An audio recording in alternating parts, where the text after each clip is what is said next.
दानव से बचने के लिए छोटी लड़की घबराकर सीधे एक खीरे के अंदर जा छिपी। लेकिन उसे क्या पता था कि अगले ही पल दानव उस आधे खीरे को उठाकर मुंह में डालने वाला है।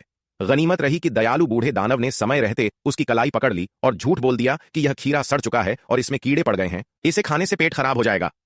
यह सुनकर दानव घबरा गया और तुरंत खीरा फेंक दिया। फिर उसने मेज पर रखी हरी सोडा उठा ली और नाखुश होते हुए वहां से चला गया। अब जाकर छोटी लड़की धीरे धीरे खीरे से बाहर निकली, लेकिन उसका पूरा शरीर चिपचिपे रस से लथपथ था। बूढ़े दानव ने उसे बड़े नल के नीचे रखकर सावधानी से धोया और फिर आग के पास उसके कपड़े सुखाए।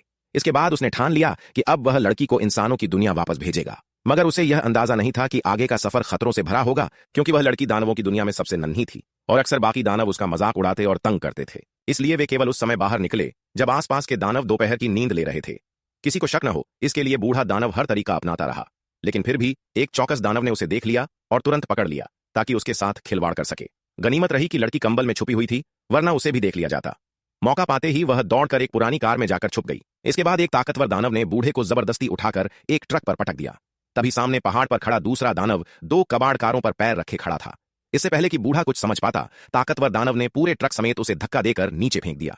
पहाड़ पर खड़ा दानव यह देखकर तुरंत उछल पड़ा, मानो वह डेथ बम्पर कार के खेल से बूढ़े को कुचल देना चाहता हो। उसे क्या पता था कि उसकी दाईं टांग के नीचे वाली कार में वही छोटी लड़की छिपी है। जैसे ही टक्कर होने वाली थी, लड़की ने पूरी ताकत से स्टीयरिंग घुमा दिया और तभी एक हैरान कर देने वाला नजारा हुआ। बूढ़ा दानव इस मौत से बाल बाल बच गया। यह देखकर बाकी दानव बहुत निराश हो गए और गुस्से में आकर बूढ़े की कान पकड़कर उसे और परेशान करने की ठान ली। लेकिन तभी साफ आसमान से अचानक तेज बारिश शुरू हो गई। चूंकि दानवों की दुनिया सबसे ऊंचाई पर थी, ऐसे में आंधी तूफान और बिजली गिरने का डर बहुत बढ़ जाता है। यह जानते ही सारे हिंसक दानव घबराकर इधर उधर छुपने लगे और बूढ़े को तंग करना बंद कर दिया। इसके बाद बूढ़े ने जमीन से लड़की का चश्मा उठाया और उसे साथ लेकर घर की ओर वापसी की राह पकड़ ली।